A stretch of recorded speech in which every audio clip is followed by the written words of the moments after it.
This episode is brought to you by State Farm.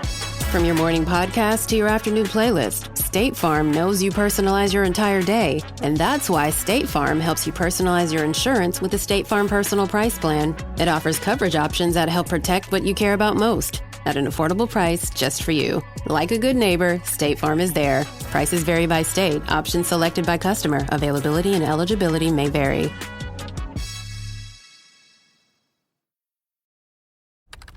Business taxes. Was stressing about all the time and all the money you spent on your taxes. This is my bill?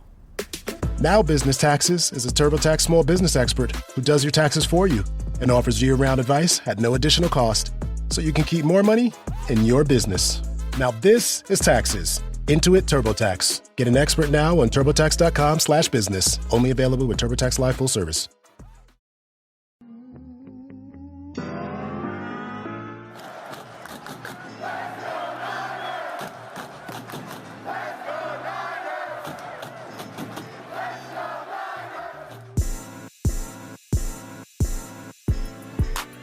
Welcome into 49ers Access. My name is Sterling Bennett, and today we have some big intel as to where the San Francisco 49ers and Deebo Samuel's relationship went wrong. We even have a potential replacement named by a team reporter, and we have massive updates for multiple key free agents this offseason. You're going to want to stay tuned right here on 49ers Access.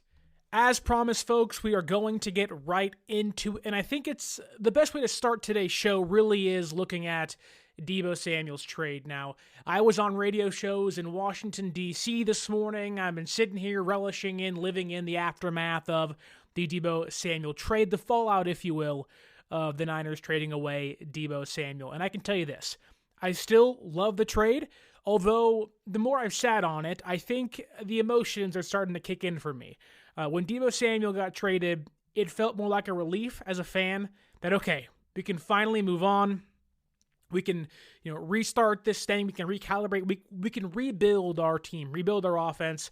They have 11 draft picks. They have still plenty of money to use this offseason to reboot this thing, if you will, in San Francisco. But I've sat on it, and I'm going to miss Deebo Samuel. Not in a way of me wanting him back, but I am going to miss Deebo Samuel. And today, which usually happens after trades because teams really want to win these things, right? The optics usually drive what and how teams operate. And while I don't think any of the following reports are from John Lynch or Kyle Shanahan, this is kind of insight into what San Francisco's front office feels and has felt about Deebo Samuel and other players currently still rostered on the team today. Now, this comes via that of Tim Kawakami of the San Francisco Standard, and it's a lot. It is really telling, and to a certain degree damning, as to how the San Francisco 49ers viewed Deebo Samuel and really how the relationship, maybe you can say, has been tarnished. We got reports earlier in the offseason that Kyle Shanahan and John Lynch still love Deebo, that they're on good terms. However, the people above them, or maybe their equals in the room, other executives have been pushing for this team to either save money or cut their losses with some heavily paid players, Deebo Samuel being the first domino to fall this offseason. And diving into Kawakami's report here, he says, clear as day, a lot of the frustrations with Deebo began when he signed his contract and carried over in to the Super Bowl. Now, against Kansas City the second time, a lot of people push back on Deebo, and that's kind of where I think the dissension, if you will, began for fans and Deebo. The inability to separate in big games, the lack of production in the Super Bowl, maybe it led San Francisco to draft Ricky Pearsall. I think that's a big part of this, but according to Kawakami, the Niners viewed Deebo Samuel's 6 touches for 45 yards as a complete non-factor in a game that they viewed as one big play away from going their way, which it's hard to argue with maybe that sentiment that, yeah, San Francisco was in overtime. Had maybe they gotten something from Deebo Samuel and weren't so reliant on Juwan Jennings and Christian McCaffrey and not Brock Purdy. Like, had they gotten something from Deebo Samuel and, in the same breath, George Kittle as well, maybe something changes. Maybe San Francisco actually wins the Super Bowl against Kansas City in 2023. However, they viewed that game as kind of the tipping point of, okay, biggest game of the year, you are the guy we're paying $71 million to over the course of 3 years. You got to step up. And he didn't. 6 touches, 45 yards. The Niners viewed that as one of the biggest downfalls of Deebo's tenure in San Francisco, which kind of led into the 2024 season where Deebo gets in shape, and it seems like there will be this maybe a more motivated Deebo Samuel in 2024. Obviously, we all saw that maybe the first few games that was certainly existent in training camp and preseason. You saw a healthier-looking, more Deebo Samuel, if you will. But as soon as the season began, he got hurt early in the year. I don't think he played in the Vikings game, and after that, things really kind of tailspun for San Francisco, which the Niners viewed last year as clear signs of Deebo Samuel slowing down. I know last year is a big reason as to why many fans were done with Deebo Samuel, including myself. I think, San Francisco has every right to view Deebo Samuel as a player that in previous years that we need you. Carry us. You're the guy. In 2024, he was far from the give me the ball, I will carry this offense type of player.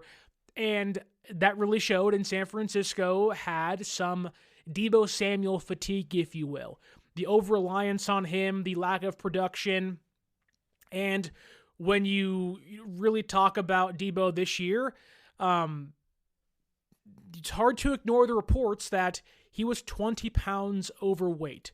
I know Kawakami said that earlier in the offseason. I think it was last week or so. Then Matt Barrows today kind of confirmed that yes, in fact, Deebo Samuel at his heaviest was 20 pounds overweight last year in 2024. And I am someone that is not going to shame Deebo for being a little thicker.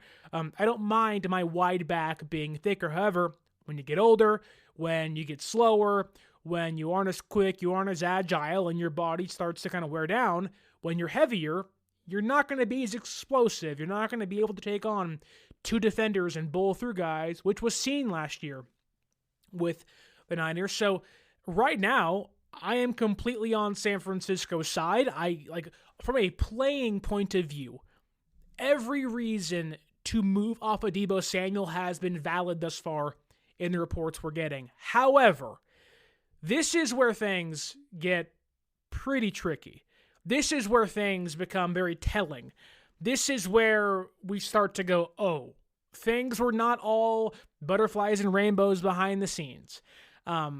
We know now that the Niners have been rather regretful with many of the moves they have made in previous off seasons, re-signing Nick Bosa to a massive record-breaking contract, Christian McCaffrey and Trent Williams extensions last off season, Brandon Ayuk last off season, and of course Deebo Samuel. While there's still plenty of time for all those moves to work themselves out, I really don't think San Francisco views CMC, Trent, and Bosa as bad deals. I just think that they feel like they're losing those deals currently, and with all those players aging or not performing up to par, they are kind of sitting back like, what did we do here? Maybe we paid too much to those guys. I think Ayuk, of all of those right now, because of the injury, makes the most sense, but Deebo, now that he's gone, you certainly have the most regret in paying him $71 million. However, I have a hard time with the idea that San Francisco was willing to pay Deebo Samuel after an incredible 2021 year and be like, we paid him, cool, but now we don't want, why did we do that? Yeah, why'd you do that, right?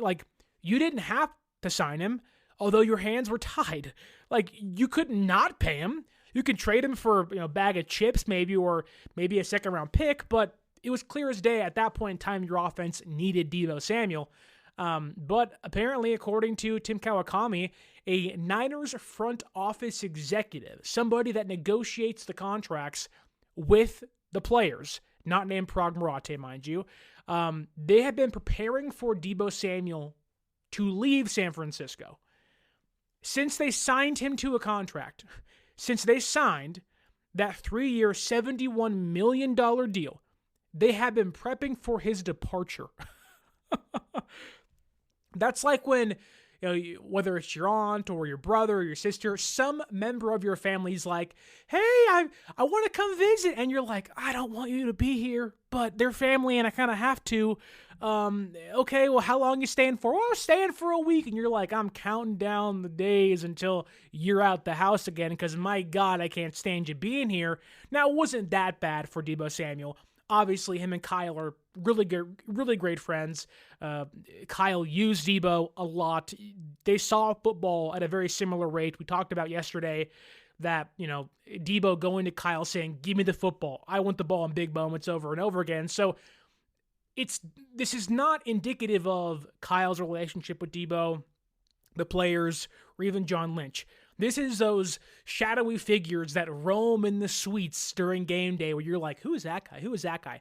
These are the people that are dictating, what Kawakami's getting from these reporters or the intel he's getting from inside San Francisco's HQ out there in Santa Clara. But a Niners negotiator apparently told Deebo Samuel during negotiations of what eventually became that 3-year, $71 million deal that, and I quote here, told Deebo and his agent that Deebo Samuel did not deserve that kind of massive extension that other players were getting because he wasn't going to last as long at the top of his game. Which, okay, I get there maybe is a shorter a shelf life for a player like Deebo Samuel. 1,000%. He's only 29. Like, he is not very old whatsoever, and it seems like Father Time is coming relatively quickly for him.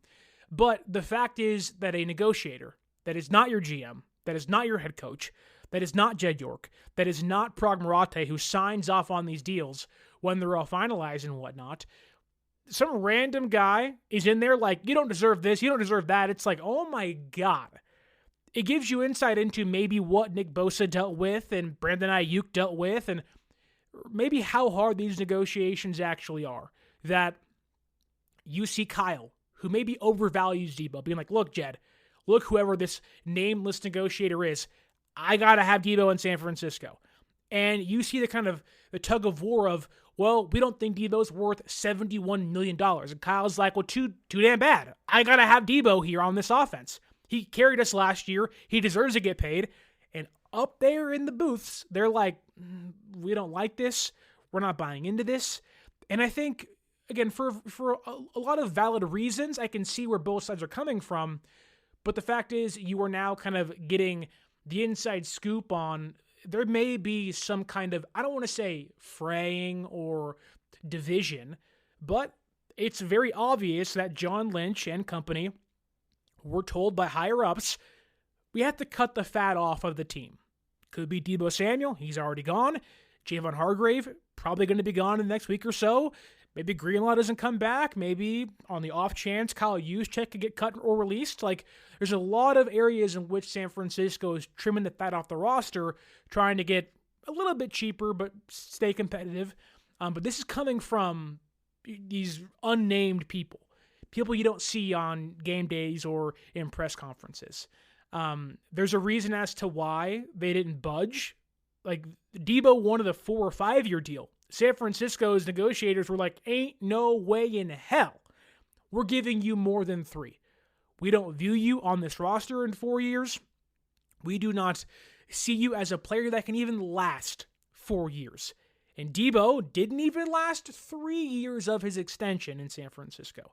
So you can argue that the negotiators were technically right, but the way they go about things maybe isn't the best way. That we're getting intel as to, maybe Kyle is one of the bigger reasons as to why Deebo stuck around for as long as he did in San Francisco, but also maybe Kyle was kind of one of the only people looking out for Deebo. And that's why you have the relationship being so close, where, Deebo Samuel is, the highest drafted receiver Kyle took in 2019, and in the first 3 years of their regime. It was 2017, 2018, 2019. Deebo Samuel was the highest drafted receiver at the time until Brandon Ayuk got picked a year later. So Deebo and Kyle have this, Tim Kawakami said today on his podcast that after games, win or loss, that Kyle Shanahan walks into the locker room and maybe talks to Purdy, but he beelines for Deebo Samuel. Deebo and Kyle are very much, well, they were at least, tied at the hip. And I think you saw that come off the field and at times on the field, where the game plans were so Deebo Samuel centered that we were like, oh my God, can we please stop with the nonsense? But I love the intel that Kawakami gives us. It shows you that, for all the grief we gave Deebo, there's a reason as to why maybe it took so long to get that deal done before the 2022 season. That Deebo, while yes, had his weight issues and his production issues, that, for him in San Francisco, it also wasn't as simple as, shut up and play, if you will. He had to fight tooth and nail to get that contract he got, and obviously we wish him best in Washington, but you can tell that the higher-ups were fed up. They were done with Deebo. In fact, some of them did not even want Deebo Samuel on this roster from dating back to 2022. They did not care he had an all-pro season in 2021. They did not care he carried the offense. They wanted him gone. They wanted him out the building. And that certainly sucks for Deebo, but I think it really does show that Kyle was one of the few people, and maybe John as well, that were kind of sticking up for Deebo Samuel in the building. And I do want to get to the YouTube chat here quickly. Papa J says, "What's up, Sterling?" What's going on, Papa J? Hope you're doing well. Tommy Huxley says, the Golden State Warriors suck. Can't even watch them right now. Well, I mean, Curry got hurt. Pajemski got hurt. Jimmy Butler's hurt. Older roster. Injuries, pile up quickly, but we'll see what happens with the Dubs in the near future. What else do we have here? Eagles Chick says, Diva Deebo gone. Now in the NFC East. That is true, albeit I wouldn't call Deebo a diva. I just think that there was frustrations this year. He felt that pressure this past year, inexcusably going on social media and saying things and dropping passes and attacking Tabor Pepper on the sideline during the Buccaneers game. A lot of inexcusable things from Deebo this past year. However, I will always look back fondly at Deebo Samuel's tenure in San Francisco. Papa J asks here, Sterling, do you think that Brock's stats and other receiver stats will go up now that Kyle won't be able to focus so much on Deebo? I think that you may see Brock's completion percentage go down because a lot of Deebo's passes were kind of gimmies, their screens, the end arounds, kind of the Jimmy Garoppolo were like that was a touchdown pass where it was basically a running play. A lot of the gimmies will go away, which maybe you see again Purdy's comp percentage go down. I also think it's going to put more pressure on Pearsall, Jennings, and company to get open. They're no longer going to have this force drawing them to one side of the field now. Maybe Christian McCaffrey's utilized that way, or maybe it's George Kittle lined out wide at times, which I do think mentally for Kyle, it maybe alleviates that, albeit you have Christian McCaffrey who could maybe make Kyle lock back in on him, which is good, but could definitely blow up in their faces if he gets injured again. But I would think that you would see Pearsall's stats go up. They're going to have to throw to somebody else, right? So I don't know if they sign somebody. The indications from Kawakami were kind of hinting towards no, although I really hope they do that in free agency, or at least draft a few guys. But I think they're putting pressure on Pearsall and Cowing to find their footing in the offense. And I think, I really think there is room for Jacob Cowing to maybe not be a major part of the offense, but go back to last year in Atlanta. Look at how the Falcons utilized Ray McCloud, where I know he was like the fourth or fifth guy on this offense in San Francisco, and everybody was healthy in 2023, but McCloud had a little bit of burst in him that really wasn't utilized well in San Francisco. With the Falcons last year, he looked like a, not a big contributor, but could give you something offensively that Kyle never used. And I think that when you're looking at next year and if they're going to sign somebody or not, if they aren't, who steps up and maybe who sees their stats increase, it's got to be Pearsall. It's got to be Cowing. Juwan can be an 1,000-yard receiver again. I have a hard time buying into Juwan Jennings having a better year than he had last year, although if he doesn't get ejected, maybe. A lot of big plays from Juwan last year, too, that kind of helped him. A lot of big games against the Rams, 3 touchdowns. Take your plans out of the group chat and get long weekend ready in new Abercrombie. From day to night, pack new outfits for every part of your itinerary. Grabbing brunch? Throw on the A&F Mila dress. Then head to your dinner reservation in their new bubble hem mini dress. And yes, permission to overpack for pics with the girls. Abercrombie's best-selling Scarlet Squirt deserves a post in your feed. Your plans are worth it. Shop Abercrombie's new long weekend collection online or in store. But I think they're going to ask their players to take on bigger and different roles next year, which could certainly help or hurt them stats-wise. But I think it's going to help Brock for sure. I think that sometimes there has been this over-reliance on the at the line of scrimmage stuff that I think may change. You may see the offense push the ball downfield more, but again, that relies on them having the offensive weapons, the receivers, the running backs, tight ends to actually do so next year, which hinders on what they do in the draft and free agency. So you can revisit that question come training camp and OTAs, and hopefully I can answer it better for you. But without knowing what the exact plan is and how the offense looks like, I have a hard time answering that for you, but I hope I did my best, Papa J. John Nevels asks here, if Armand Membu from Missouri is gone by pick 11, would someone like Tyler Warren from Penn State tight end or Abdul Carter be available? The odds of Abdul Carter, I think, falls past number 3 are insanely slim. He is this team's, I wish he was this team's number 1 or number 2 edge rusher, but he is this draft's number 1 edge rusher. Even with the injury that he has, it doesn't seem to be too serious. I am of the mindset that the Titans are probably going to trade back with the Giants. The Giants are probably going to take Cam Ward. The Browns would either take at that point Travis Hunter or Abdul Carter. Then at that point in time, Abdul Carter goes to the Titans anyways.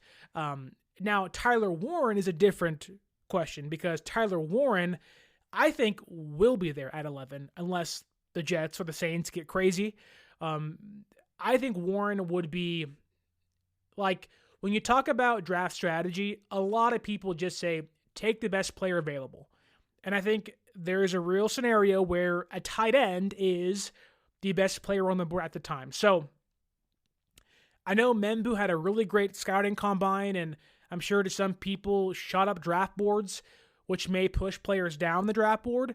I really wouldn't be shocked to watch Will Campbell fall. There's a lot of talk about Mason Graham falling down, which would be perfect for San Francisco, although I don't see that happening, but maybe it does. But Warren will be there. I just think if you're there at 11, and let's say players like James Pierce, Mike Green are there, Tyler Warren's there, Ashton Genty's there, you are then eyeing trading back in the first round. I get it. You maybe feel like, well, you have 11 picks, why do that? I just think that, not to say you're compiling picks, but I think there's a lot more value this year than in previous years on day 2, where I think San Francisco would rather have maybe a later first round pick pick 20, pick 18, whatever it may be, and maybe have 3 day 2 picks or 4 day 2 picks that maybe can find them picking with like 6 picks in the top 100. Now, it's a big ask, obviously, but it depends on who's on the board. And if Warren's there, I'm calling teams like the Broncos and the Colts saying, would you want to move up? Because I would really hate to draft Tyler Warren, who projects to be a really good player, and have him be a tight end 2 for you, unless Kyle is envisioning zigging where the NFL zags, which he's done plenty of times before. And maybe he views getting a tight end 2 and kind of revitalizing the Gronk and Aaron Hernandez minus the murder tight end 2 kind of combination they had in New England with Kittle and Warren, which could be really fun. I think it would obviously help Brock Purdy a ton. He'd have 2 safety blankets. Warren can be your H-back. He can be your wildcat quarterback. He can be in your slot and play outside. So it would certainly give them that kind of Swiss Army knife player, but my assumption would be they probably wouldn't value tight end at 11. And I'm of the mindset that offensive line or defensive line is their mantra in the first round, if you will, John. But I love the comment, and thank you so much for it. F. John Jr., I don't know your last name. He says love. Then he says loathing. Then he says looking. Then he says, use Christmas lights. We get busy. Did you see that great helmet? Rotten Christmas card. And he ends by saying home team. John, I have no idea what you're talking about, brother, but I appreciate you being here. This is a safe place for you, and I hope you enjoy the stream. Keys asks here, or says here, on the YouTube chat, Kyle and Lynch don't have blank checks to give away. Yorks aren't happy with the return on their investments. You are completely right. San Francisco, while yes, is trying to stay competitive, they are no longer in this all-in window. That was 2022. That was 2023, and maybe even 2021 as well, which I think, their window certainly got sped up because of the way 2019 went. But they're no longer in that all-in win-now window. Yes, they want to be competitive. Yes, they want to elongate their potential window to win a Super Bowl. However, when you get older, this is probably the oldest roster in football, I think. The money's allocated in a very tricky way. They're paying players currently, Deebo Samuel, Eric Armstead, really big money to not play here next year, which that'll go away pretty soon, but still, when you're paying players $8 to $31 million to not play for you, that's a big waste of money. So it's kind of like paying for an unused subscription service or paying for an unused streaming service. Usually, after a while, you realize, maybe I shouldn't pay the $15 for Amazon Prime or Netflix if you aren't using it. I'm sure Jed York feels the exact same way. I don't want to pay for Deebo and Eric Armstead and whoever else if we're not going to be utilizing them. And so we are viewing this as Jed York kind of tightening the reins on them and saying, you can spend money, just be wiser with how you spend it, which I think is smart. I think this is actually, and I think an underrated part of what and how we view Jed York, that I know Jed got a bad rap with the whole Harbaugh thing, but honestly, I think reining in Kyle and John is a really smart move for them. I think it makes every pick matter more. It puts more pressure on them, which if you believe in them, diamonds are made from pressure, and by all intents and purposes, you have 2 diamonds in your front office and as your head coach. So I think that it's a really good move. I think it shows Jed has grown a little bit as an owner, where in previous years, he would have fired both already and said, get out of town, I'm done with you, post Trey Lance pick. Where you've seen Jed be more patient and kind of let them work things out and give them the funds they have to win. And they've gotten really close twice, but it is time to tighten things up. Maybe reduce the budget to a certain degree, and I hope that works in regards to the draft this upcoming April. Papa J asks here, he says, do you think that last season was an unfortunate fluke or a result of times catching up to our veterans? I think a little bit of both, because who am I to assume that Christian McCaffrey can't bounce back and be a 1,000-yard rusher again? Who am I to say that Christian McCaffrey couldn't be a 10-plus touchdown player again? I really think that, losing Mason, like, this team lost 4 running backs last year. That's bad luck. Like, I get it, it's the NFL, it's brutal, but they lost 4 running backs last year. They lost their left tackle, then they lost their left guard, and they lost their backup left guard, then they lost their backup to the backup left guard. Like, a lot can be made up due to injuries, sure, and I think, when you point to Deebo Samuel, I think time caught up to Deebo.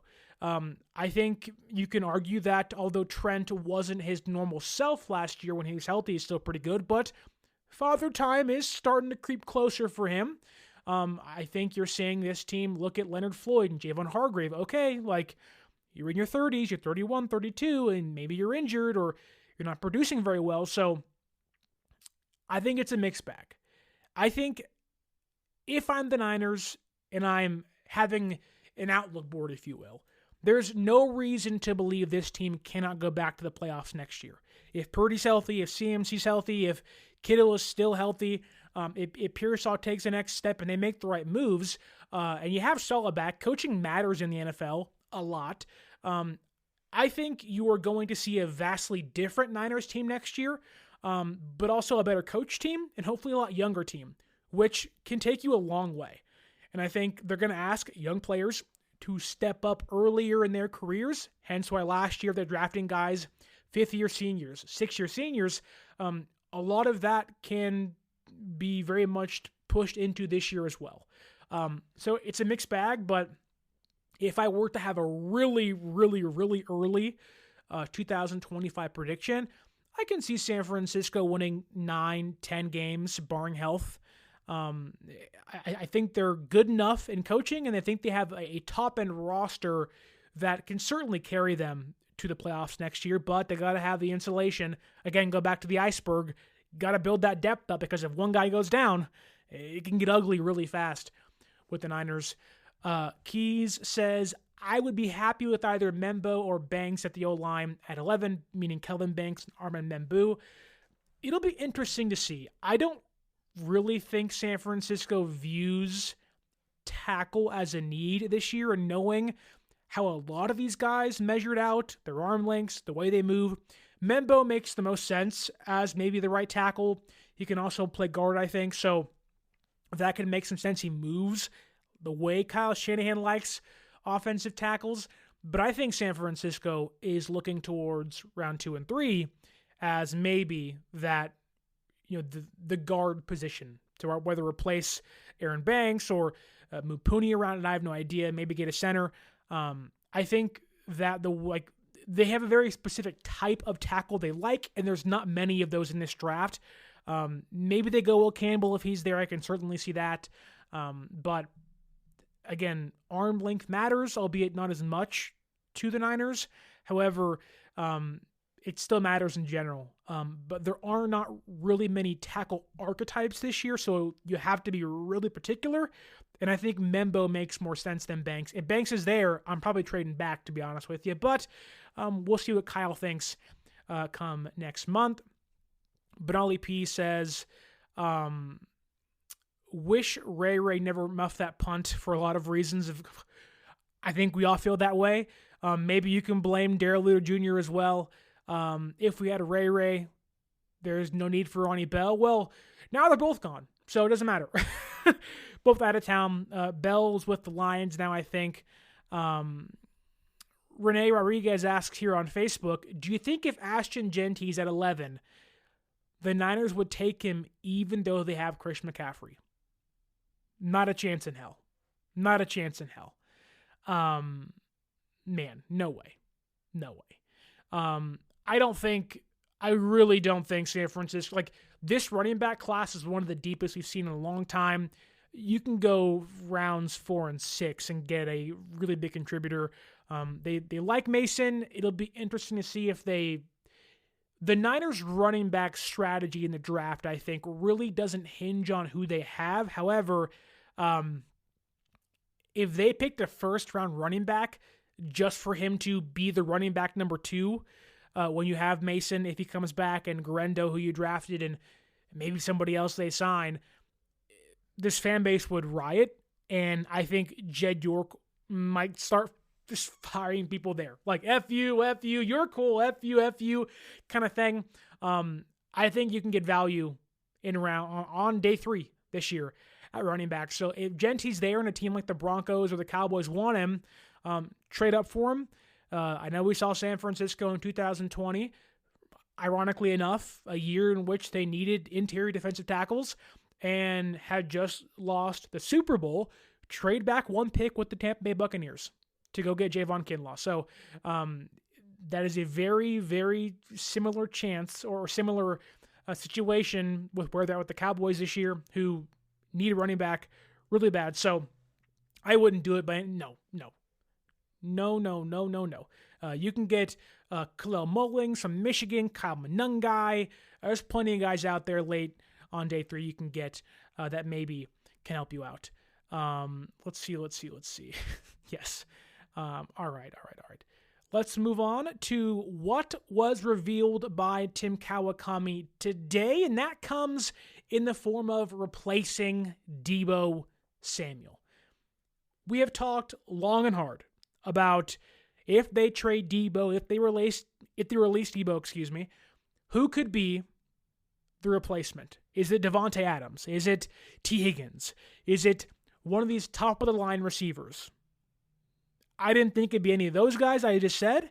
However, I did not think that the name Tim Kawakami revealed today was anywhere near ready to take on that role as the, not Deebo Samuel role per se, but take Deebo Samuel's spot on the depth chart for the 2025 season.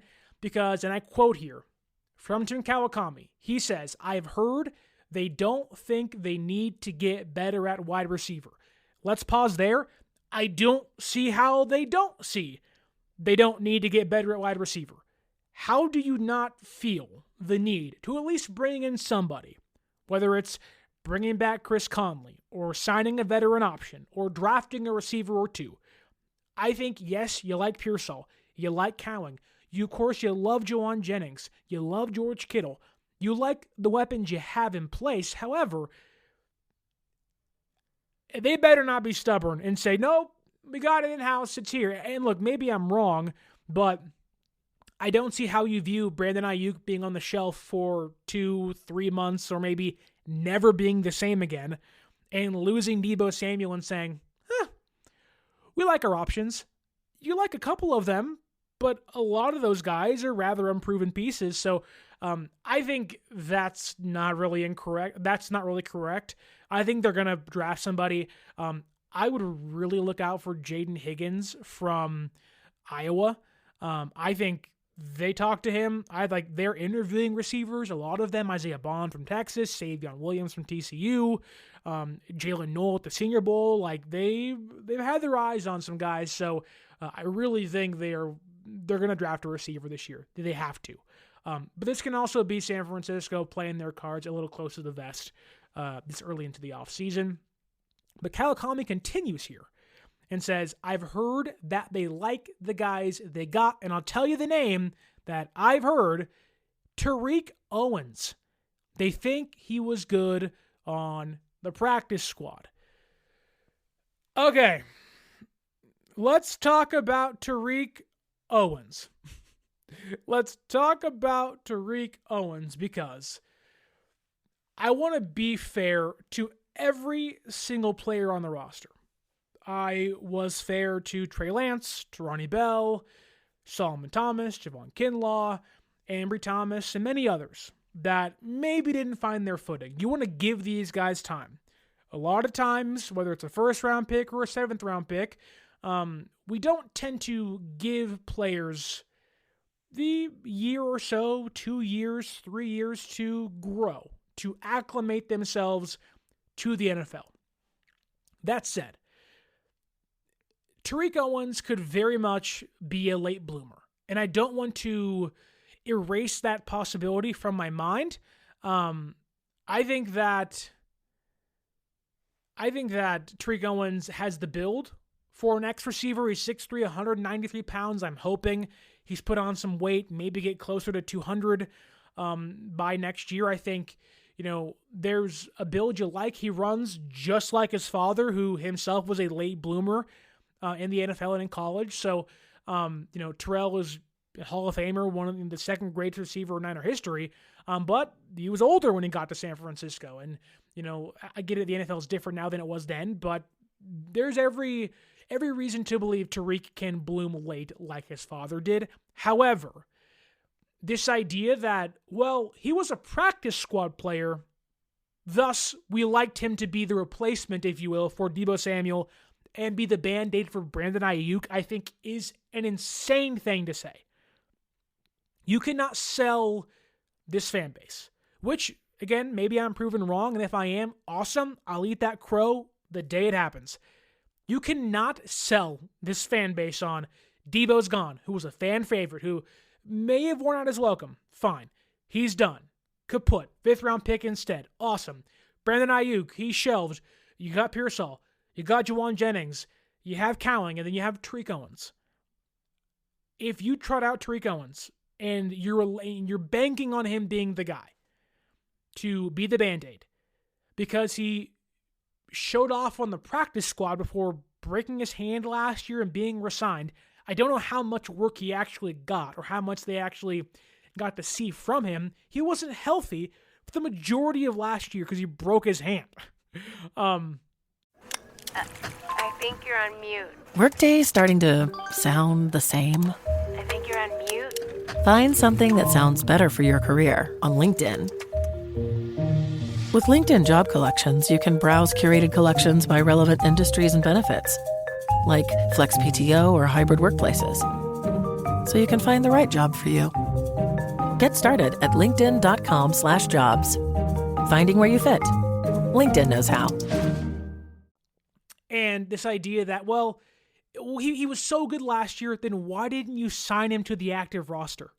When Ayuk went down and Deebo missed time, instead you elevated Trent Taylor and you utilized Chris Conley. If you like Tariq Owens that much, why was he not active for some games last year, if and when he was even healthy, post-arm or hand break? That isn't up to me whatsoever. Now, that said, Tariq in college played 6 years, had 61 receptions, 1,071 yards, and 6 touchdowns. The averages aren't great, but again, found his footing later in his college career, which could be the case in the NFL. He has the size to be an X receiver. I really just don't understand we're set, we're good, we really like Tariq Owens. Well, okay. I mean, don't get me wrong. I'm all good for, giving practice squad players a chance. We've seen plenty of undrafted guys, Matt Breida, a lot of running backs, Jordan Mason, Elijah Mitchell was a 6th-round pick, Raheem Mostert. We have so many guys that have, been able to prove themselves post-draft, whether they're nobodies or they're written off. I totally get that. However, he was like the receiver number 10 during training. I was there in training camp. He was doing nothing to separate himself from anybody. That includes defensive backs. Now, again, maybe he's grown, and I want to give him that opportunity, and I will judge him accordingly so in regards to letting a young NFL player be able to progress in their young career. However, Tariq Owens, you have 11 draft picks this year. If you do not utilize one of those on a receiver, and look, I am someone that believes that you don't have to have top-of-the-line guys. You don't. Puka Nacua was like a 4th-round pick or a 6th-round pick, and obviously the archetype is there, the build's there. He grew into a great player with the Rams. Cooper Kupp, similar thing. Julian Edelman, Wes Welker, plenty of low-drafted guys bloom and can become something. And so, I'm not going to write him off, but when you have 11 draft picks, I believe 3 or 4 of them inside the top 100, and if you trade back in the first round, you're probably going to have some more. You cannot walk into next year with Pearsall, Cowing, Jennings, in Tariq Owens and say, "Oh, there's your receivers." Now, maybe Kyle, who's a genius per se, can utilize him in the correct way. Just having seen Tariq Owens roughly a year ago now, about 4 months away from a year ago in OTAs and training camp, he was not a player you said, he can play. It was, he's a player that might be able to play. Now, maybe that is a player that needs some time to go out there and get NFL snaps. Maybe that's the case. But this idea of Tariq Owens being this team's starting X receiver next year is just a mind-boggling decision to make if they go forth with that. That said, I do want to let you know, if you want to see, maybe it is Tariq Owens next year lining up for your San Francisco 49ers at the X receiver position, or you want to go to an NBA game. The Warriors may be struggling so far, but Jimmy Butler's got them back in business. Maybe you want to go to a baseball game. Go ahead and use that promo code 49ErsAccess, 49 ERSACCESS at SeatGeek.com and save yourself $20 off your first purchase. Kawachipto says here, people are overreacting to Tim Kawakami again before free agency and the draft is pretty funny. That is a good point. That we live in a time where this period of post-Super Bowl leading into free agency and the draft becomes this big hodgepodge of will they, won't they, rumors everywhere, which half the time aren't even true, and sometimes they do latch and they do stick, but we are in the smoke-chasing area of the offseason, if you will, where we are 9 days away from free agency beginning. And look, we have no idea who told Tim Kawakami that. Hence why I said maybe San Francisco is keeping things a little close to the chest. That they don't want their plans being revealed. And maybe they're saying Tariq Owens to have teams be like, well, they're not going to be players for that player or whatnot, or they're going to surprise us and do something crazy.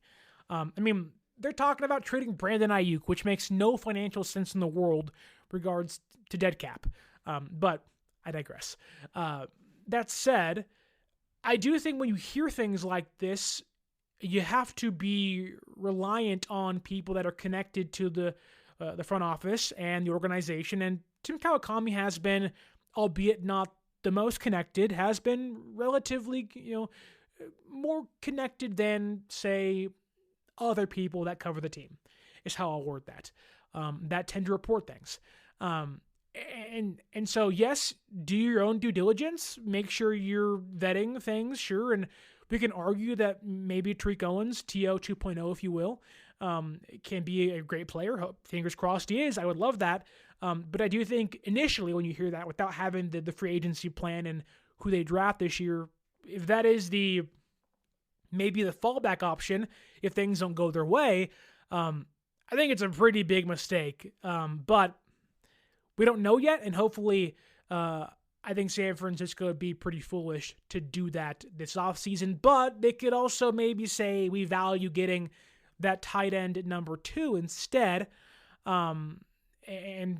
Maybe that is Tyler Warren in the first round, although I wouldn't like that. But there have been some reports that the Las Vegas Raiders have been open to trading Michael Mayer, although my insight, or at least what I've gathered from the reports out there, is that the Raiders aren't necessarily shopping him, but teams are calling because the Raiders are open to moving him, but are not set on moving him just yet.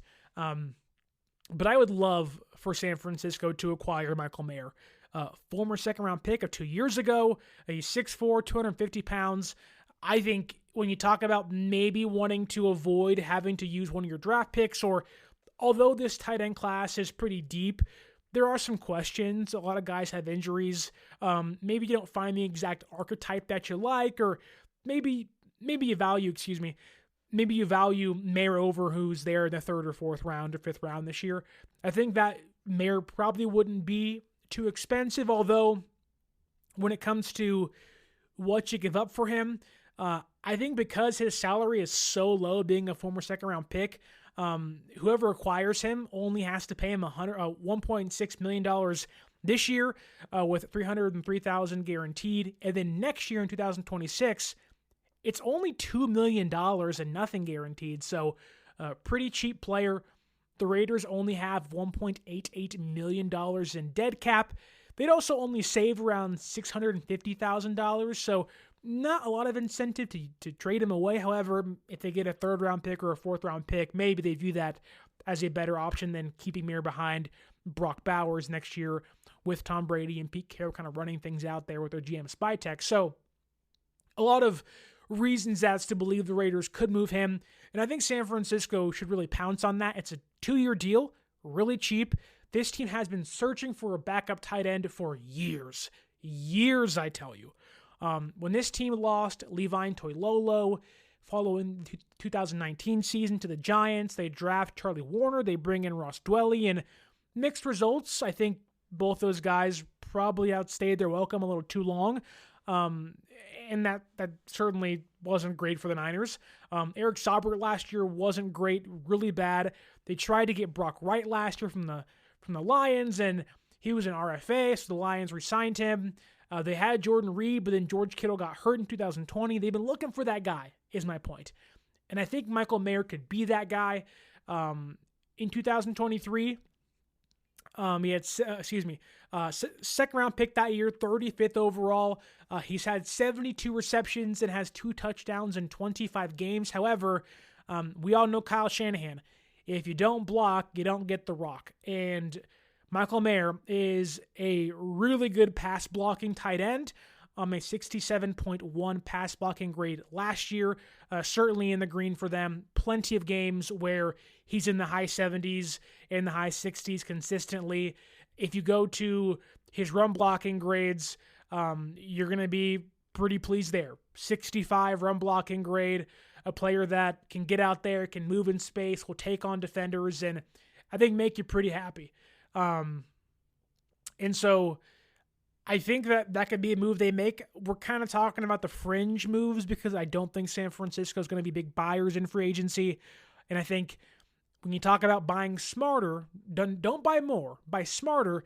I think Michael Mayer could be one of those players San Francisco values and maybe should be in on more so than, say, trying to reach for a player in the draft or, trying to draft Mitchell Evans from Notre Dame or maybe overdrafting a tight end. Get your guy before the draft and you feel pretty good about it, which maybe you can draft another one in round 7 or 6 and go, okay, we have our 2 backups next year and we're pretty good there.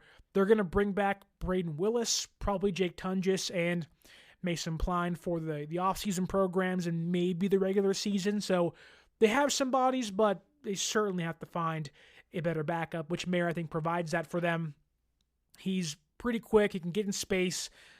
He was heralded as one of the best tight ends in the draft class that had Sam Laporta.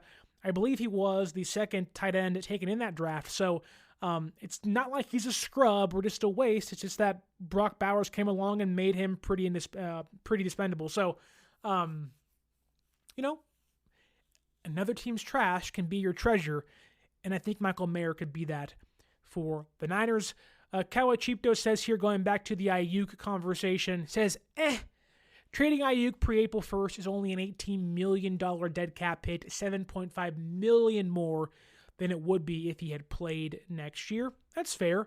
I just don't see a team willing to offer you the draft pick compensation that you like.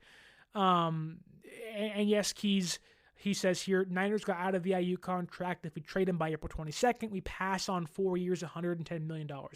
I covered this yesterday, that yes, the Niners, I think, and here's the problem.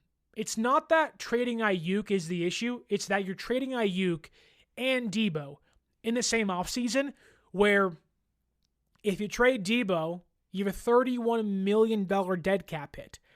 Then you trade Ayuk, which then again you have yourself around $18 million. Would Jed York be willing to pay 2 receivers that they gave big money to play elsewhere in the same year? And if Ayuk returns to health and he looks like himself again, then it's a bigger disaster. but pay around $50 million in dead cap in the same offseason to just two players? I don't think so. I think that's where things get really clear of this does not make sense for the team. But you never know. Maybe Jed York is look, kick them all out and we'll move on.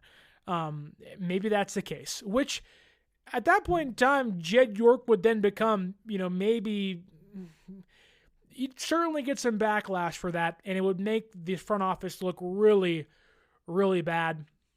I do want to kind of put a bow on the Deebo Samuel Ayuk conversation for 1 second by reading you Deebo Samuel's heartfelt goodbye to the Niners today. He says on Twitter, "Niners know where I stand with them, and it's nothing but love. Love John Lynch and Kyle Shanahan to death. No bad blood, no way, shape, or form. They know I am more than appreciative of everything they've done for me as a player and a man. Nothing but love."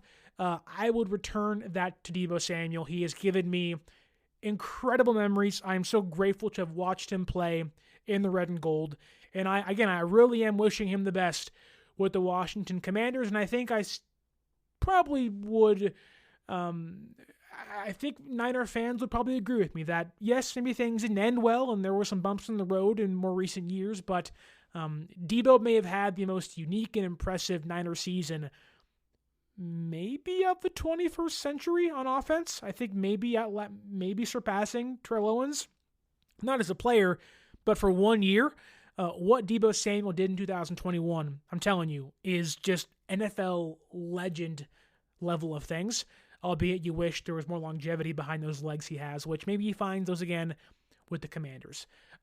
As we move on to other free agent news, I want to let you know that if you want to get yourself a can of goat fuel and you want to perform like Jerry Rice, I want you to click that link down below in the description and get yourself a can of goat fuel.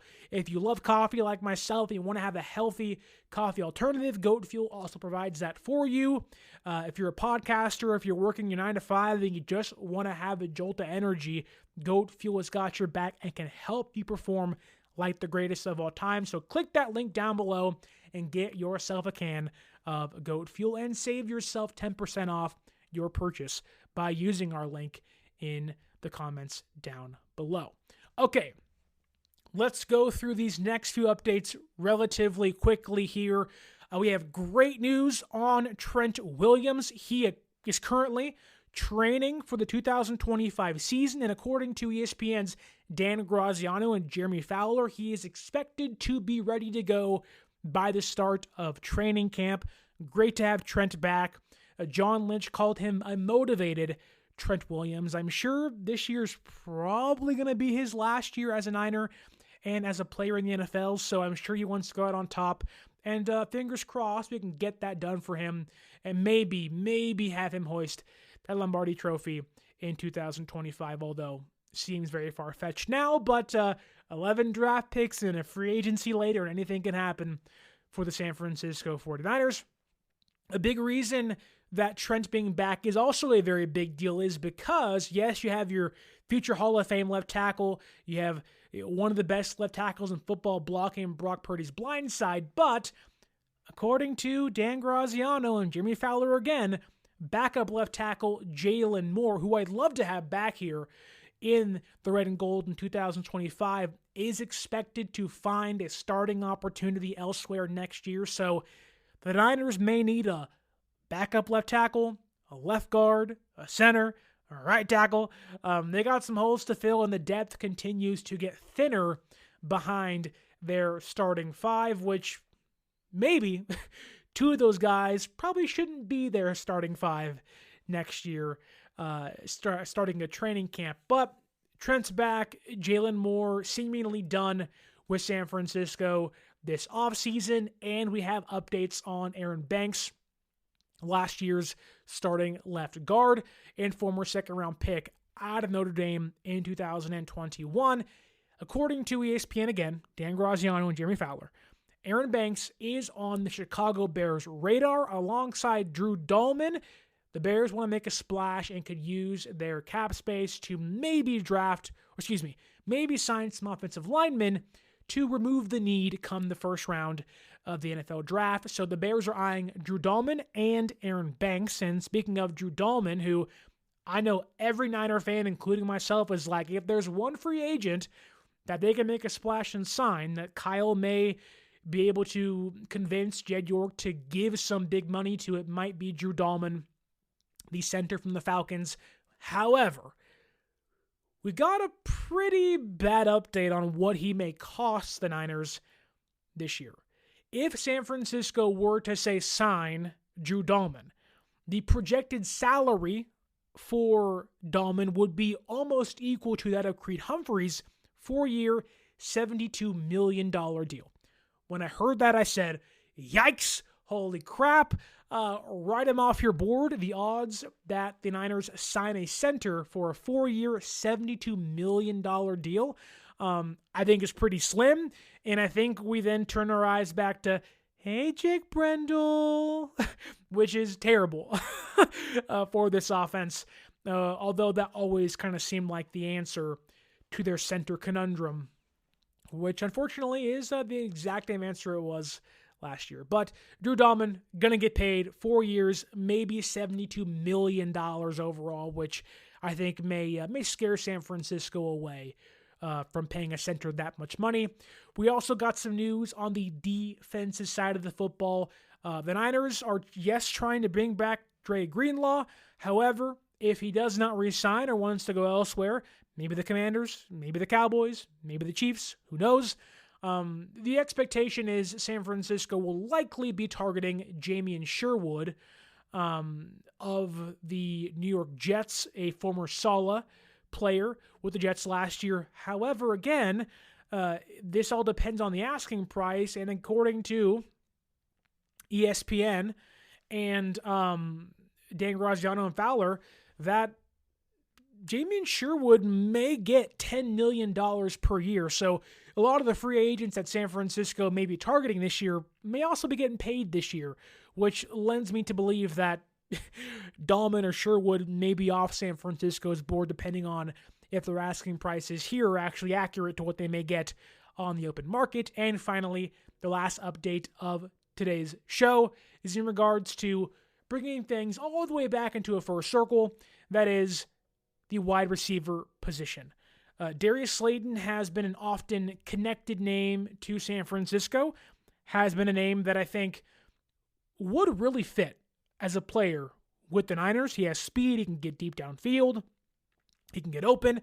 Darius Slayton, and yes, Papa J, goat fuel, brother.